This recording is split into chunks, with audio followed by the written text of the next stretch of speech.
I'm Michael Tamblyn, CEO of the global ebook store Rakuten Kobo. We have a regular procession of authors who visit the Kobo offices. While they're here, I get a chance to learn a bit about their careers, creative process, and their reading and writing lives. And hopefully, you will too. Welcome to Kobo in Conversation. I'm Michael Tamblyn, CEO of Rakuten Kobo. My guest today is Zalika Reid-Benta. As with each of our guests, we ask her to tell us about books from 3 times in her life. The book that had the biggest influence on her in childhood, the book that was most formative for her as a writer, and the books that were central to her most recent writing. And along the way, we'll be asking her about her own latest book, Frying Plantain. Zalika, welcome to Kobo. Hi, thanks for having me. Frying Plantain is, depending on how you look at it, a collection of linked short stories or an episodic novel. And I know you get asked this question a lot, but I'm going to ask you anyway. How do you look at it? You know, it's actually funny. You're the first person to call it an episodic novel. And I think that's definitely something that you can look at it that way. I think just because of schooling and of marketing and everything, I've been trained to look at it as a short story collection. I didn't really think of it as a traditional novel either. I didn't want it to be that. But I think I just looked at it as a linked short story collection. Yeah. And that's something that when you present that to a publisher, they kind of give you you should know this is a collection of linked short stories. But you were fine with it. You thought that was the way you wanted to go. Yeah, there was definitely a lot of pushback. Why isn't it a novel? Don't you think you can make it into a novel? And I didn't really have an answer as to why I didn't want it to be a novel. I just thought instinctively this was the format I wanted to go with. And so, it was hard to be if I make it a novel, then I could probably have more offers. But I just really stuck to my gut, and I was totally fine with it being a short story collection. And luckily, I found an agent and I found a publisher who was like, "That's great, we love it this way." Let's do it. Yeah. And so either way, it's like a series of snapshots of a young woman, Cara, and her life growing up in Toronto, a child of Caribbean parents. She herself is born in Canada. Can you introduce us to her? So, Cara Davis, as you said, she's born in Canada. I think a characterization of her throughout the book, and even how I see her, is as soft. But that's not necessarily a bad thing. I think that throughout the collection, we see the different definitions of what soft is. And so I just think that it means that she's very sensitive, she's very introspective, and sometimes she has to be a mediator in situations that she doesn't want to be a mediator in. And I also think that she goes through, I don't want to say an identity crisis. I just think that, when you're a third culture kid, especially in a predominantly Caribbean Jamaican neighborhood, there's a certain level of, am I Canadian, am I Jamaican? So that's something that she and her friends definitely grapple with and go through. And that's something that's being kind of tested and queried and Yes. kind of poked at all the way through. Yes. This is your first book, published by the excellent House of Anansi Press. Tell us about how it came to be. The book? Yeah. Wow, I always say that it started off in my grade 12 writer's craft class. I wrote this I wrote this short story called The Building Blocks. And it didn't make it into the collection, but it was sort of the forerunner to the collection. It was just about the character now named Cara. She's in kindergarten, and this boy wants to force her to play. I actually forget what he wants to force her to play, but he wants to force her to play something. And she slaps him, so she gets sent home. And her grandmother, Nana, has to pick her up, and she goes through Eglinton West. And it's sort of that's how she's introduced, or that's how the reader is introduced to the neighborhood. So I wrote that in grade 12, and throughout university, I think I showed it to different people, and they really, really liked this story. And E.B. Kaslik she's a writer, and she was a teacher at, or an instructor at the School of Continuing Studies. And she was just like, this is where your heart lies. This is a story that I think you need to expand. And so I thought about it, and then it kind of became, I sort of wrote another story now called Frying Plantain in the collection, and that like kind of led to other stories and other stories, and that's sort of how it came about. So yeah. And I understand that when you were first sending the manuscript out, you were getting back kind of helpful suggestions that amounted to, great if you could take all the Toronto bits out. Or this would be so good if you just kind of took the Jamaican Canadian bits out. Yeah. And so where was that coming from? What was that like? Well, I did my MFA at Columbia in the States. So I think a very big part of it was the fact that I was in the US. Okay. And I was submitting things to the US, and I was actually submitting things to the UK.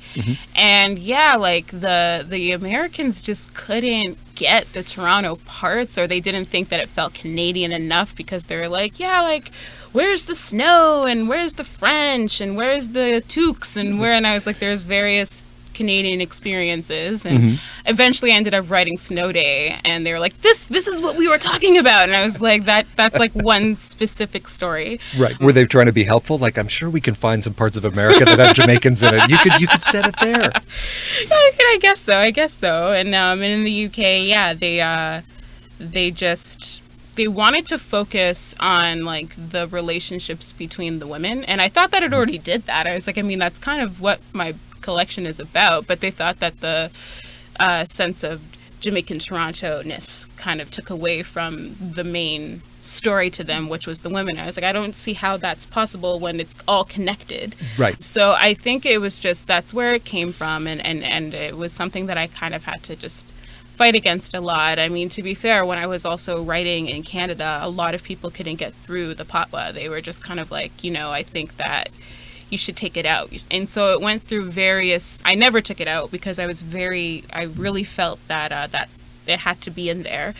But throughout writing it, I went through so many different renditions of how to write the patwa. Like sometimes it was like pure patwa. Like Linton Quincy Johnson is a UK poet, and I was looking at his poetry to see how he would write certain things, and so I wrote it like that, but people who were non-Jamaican could not understand it. So then I tweaked it, and then it became like, it wasn't Jamaican enough for me. So yeah, I just went through various renditions.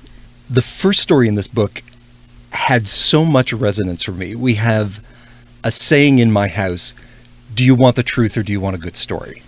And it's a running topic, especially, we have kids growing up, and that line between truth and fiction gets blurry sometimes. And so I found myself asking, are you telling the truth, or is this a good story? And either one is okay. I just want to know. It's helpful to know. The first story in Frying Plantain is all about an outsider trying to become an insider, and about the currency of stories, whether something is a lie or a good story. Why did you choose this as the best way to open the book? Oh, wow. That's a really good question. I think because, as you said, it's about an outsider trying to become an insider. And I think that was the perfect way to start off this collection, because a lot of it, as we were talking about before, is about like, posturing and trying to put on this this sort of persona, which we also see in Snow Day, and which we also kind of see in Before and After. And I thought that it was a good way to show that this is something that Kara deals with since she's little, and we see it throughout the collection. And I also thought it was a good way to show the dynamics between the neighborhood, between the predominantly white schools that she would have to go to, as well as between her mother and her grandmother and her family. I just thought that it was a great way to be like, these are the dynamics that you are going to read throughout the collection. Truth and lies pop up throughout the book. The ones that we tell to be interesting, the ones we tell to keep out of trouble, the ones that are told about us and follow us around, the ones that we tell to keep the peace. Was that a theme that you were working through, or is that just part of life when someone's growing up? I don't think it was a theme that I was working through. And the reason why I say that is because when I first wrote Frying Plantain, at the time it was called Plastic. I was very much about theme. Like, this is what the theme of the story is going to be, and everything's going to relate back to this theme. And at the time, my mentor was George Eliot Clark, who's fantastic. And he was like, you don't need to focus on theme that much, because then it becomes an essay. It does not become a story. And so trust yourself that subconsciously these themes are going to come out. And I really took that to heart, because it was true. I read it and I was like, this does kind of read like an essay. It doesn't really read like a story. And so I think I just wrote, and throughout it just became a theme that kind of kept coming up. So subconsciously I probably knew what I was doing, but it wasn't something that I was like actively focusing on. Tell me about your own relationship to stories growing up. Which were the books that brought you into fiction? Well, like I said, Annie John, Jamaica Kincaid, that was a very, very eye-opening book for me. I liked the way that Kincaid wrote. I liked the fluidity of her sentences, and I don't think I understood that at the time, because I read it when I was really young, but when I read it again and again, I was like, yeah, I really like this feel. I feel represented to a point, because it is about a girl in Antigua. It's not about an Antiguan descent girl in the diaspora. Mm-hmm. I have to mention Harry Potter. I love Harry Potter so much. And that really brought me into fiction in the sense of world building and transporting your reader. And I always try to make my writing cinematic, even if it isn't like a fantastical sort of, work. I want it to be like a movie in your head. Beloved by Toni Morrison is also one that brought me into fiction, even though when I first read it, I didn't understand it. And I was going to ask, what do you get out of Beloved when you read it when you're really young? Because there's a lot going on there, and you wouldn't pull it all out. I think what I got from it was that even though I didn't know what the depth was, I felt a sense of depth when I read it. I felt a sense of character, even though I didn't quite understand what was happening in terms of plot. There was Toni Morrison has a very significant voice. She has a very prominent voice, and I think that she gives prominent voices to her characters. So it was something that stayed with me, and I didn't know why at the time. Didn't know why I compulsively went back to that book to try to understand it year after year. But it was just something that kind of like, I guess, a spiritual kind of connection to the work. And I mentioned this to you before, but movies and television had a very big impact on me as a writer and as a kid. And so I remember watching Now and Then, this movie that was made in like 1995 about these girls growing up. And I really liked that movie. I wasn't a teen yet, but I also watched a lot of preteen teen movies when I was a kid. I was just like, I want to do this, but in my own way, about people that I know. And that was something that stayed with me since I was like, I think I was like 7 the first time I watched Now and Then. But that was something you pulled forward too as you were starting to more consciously become a writer. You were looking at movies and TV absolutely. As well. Let's pause there for a moment. Is there still a stigma in writing programs about taking inspiration from TV and from film? In my writing program, that was definitely a stigma. I'm not sure if that's changed. I'm not sure. I mean, it can vary from program to program, but Sure. it was definitely something in my academic life where if I would say something like that, I would just get this stern look from my instructors, or this kind of really from my cohort. And I was like, yeah, I mean, you guys talk about how I'm great at dialogue. It's also because I watched a lot of movies and I watched a lot of TV, and I know what good dialogue sounds like and I know what bad dialogue sounds like. And I just get a sense of inspiration watching really good film and really good television. I think it compels something in me to do my own form in a very good way. Snow Day, another of the stories in the book, is an intense accounting of where you are with your friends. Giving a good insult or taking one, who gets a boyfriend and who doesn't, whose hair can get wet in the snow. But then it quickly becomes about danger and fear and betrayal and how that can happen so suddenly, especially to young women. It was so well written and so vivid. When you're describing a scene like that, are you looking at it as a writer, just from your own imagination or your own experience, or do you have like the women of your life like looking over your proverbial shoulder, giving you extra work to do as you're writing a scene like that?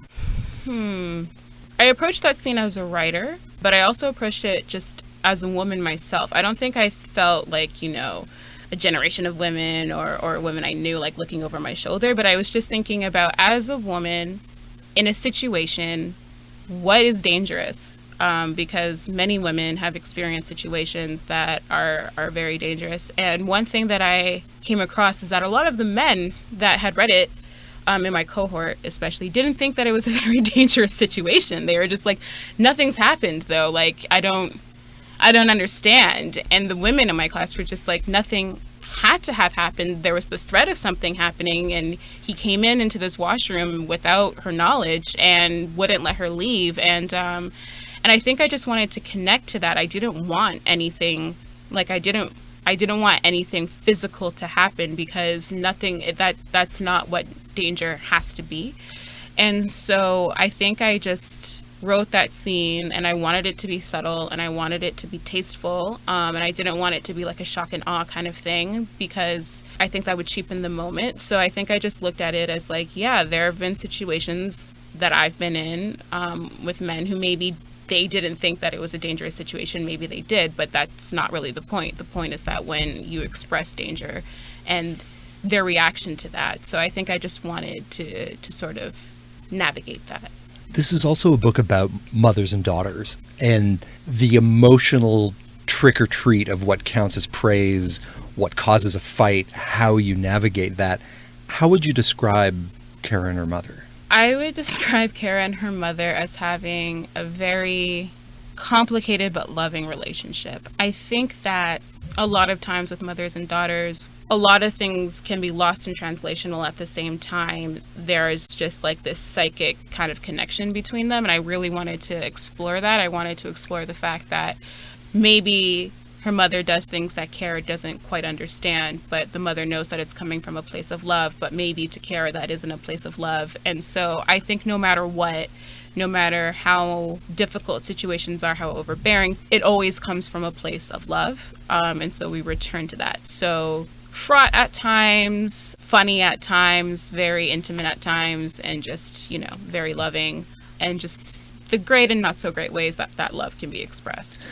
And then when you extend that out to Kara's mother and her grandmother, are there different issues that you're trying to unpack in that relationship, or is it an extension of the same things? I think it's both. I think it's an extension of the same things, but I think that there's also more of a generational divide between Kara's mother and her grandmother, because, Kara's mother was born in Canada. It's the first one of them born in Canada. And I think that being in Canada causes cultural, fissures. So they have that extra thing to deal with, which I sort of wanted to get into when, in the story Drunk, when the mother's like, you think I don't know? You think I don't know what you're doing? I know what you're doing.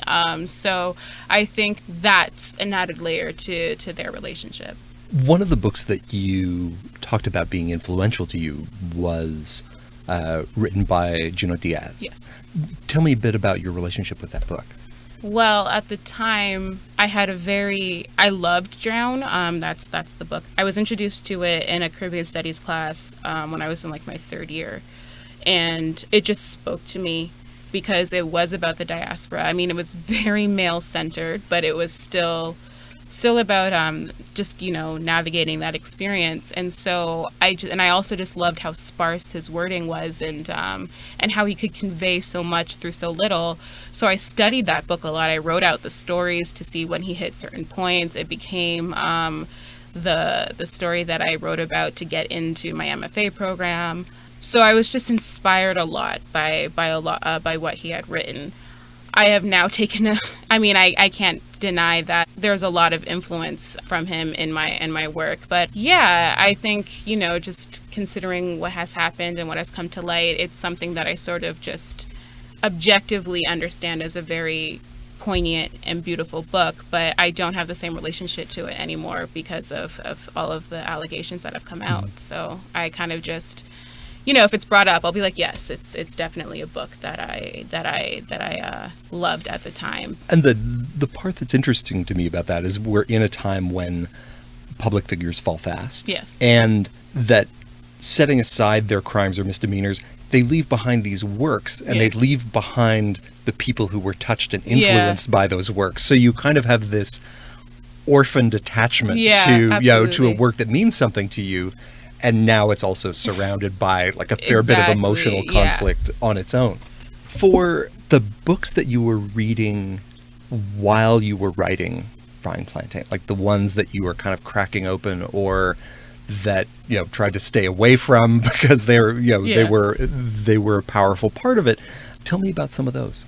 So I generally try not to read while I write because part of it is I don't want to be influenced by the writing style. Again, like I didn't read Toni Morrison because I was like, I don't want to write and suddenly people are like, that's not you, that's you trying to be Toni Morrison. And the same thing with Diaz because like he has such a unique voice that they'd be like, yeah, you're trying to be Diaz right now. But I came across this book, Bastard Out of Carolina by Dorothy Allison, and again, it just spoke to me. It was beautifully, beautifully written. And at the same time, I didn't feel like I thought that it would inspire me, but it wouldn't, sort of frame or influence what I was doing. And so I read it because I liked the way that I liked her turns of phrase. And despite being of like very different backgrounds, I felt emotionally connected to it, and reading it, I was just kind of like, yeah, I want to know how she does that, and I want to make sure that when I write, I can do something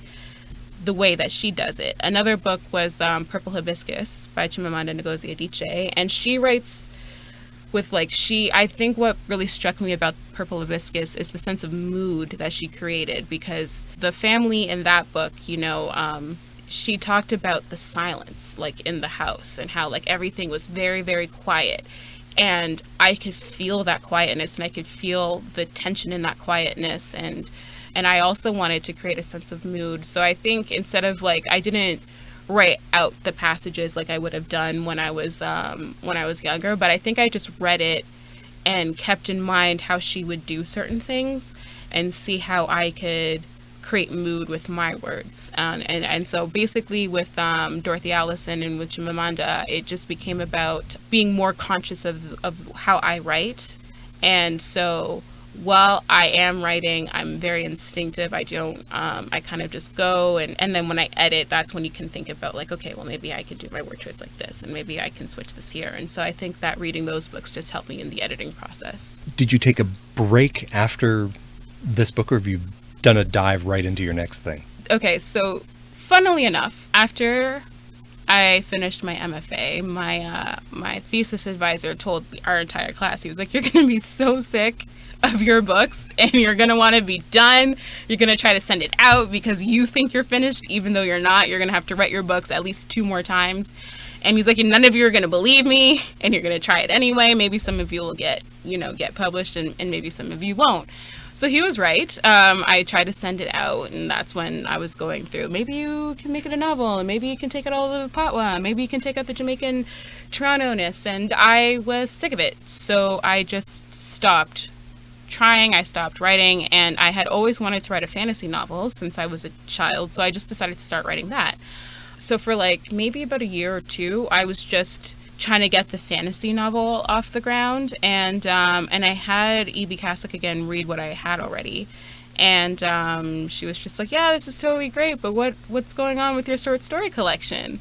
So then I was like, oh, like, you're still interested in that? She was like, yeah, I think it'd be really, really great if you added to it or edited it. And so I took a break from my novel to work on my collection. So I sort of worked on them simultaneously at sometimes. And so since I actually sort of started writing the YA novel a couple of years ago, I've sort of just kind of dove right into that now. Got it. Well, can't wait to see the next thing. But in the meantime, go out and read Frying Plantain by Zalika Reid-Benta, published by House of Anansi and available at www.kobo.com. Zalika, thank you for joining us. Thank you. This is a passage from Brandon and Sheila, and Brandon and Sheila are these neighbors that fight all the time, and so this is Kara sort of describing that. Tonight, Brandon was arguing with Sheila. She hadn't been around for a while. The love Brandon had for Sheila was kind of scary, and the love she had for him was kind of psychotic. He kicked guests out of his apartment for touching her knee, threw what had to be lamps or vases or glass ashtrays across the room, sob, howl, then they'd screw. He'd kick her out after. She'd smash a window and break back in, threaten to mess up any new girlfriend he might find, scream that she loved him when he said he couldn't believe she slapped girls just for saying hi. The first time I saw her, the same night Brandon moved in, she looked quiet, subdued. Short, blonde, a pink streak in her hair, white, like translucent white, like she had never been in daylight. I couldn't picture her hysterical with rage, but we heard it every night. Maybe Brandon just did that to her. Keeping track of Brandon's relationship with Sheila became a sort of game my mother and I were all too eager to play. We turned down our TV to hear their fights better and come up with all kinds of drama for them to scream at each other about. But tonight it was different. I didn't want to guess their crisis. I wanted to listen. That's it for this episode of Kobo in Conversation, a podcast about books and the authors who write them. To discover the books you just heard about, or to follow us, please visit www.kobo.com/conversation. This podcast is produced at the Kobo Audiobook Studios here in Liberty Village in Toronto, Ontario, Canada.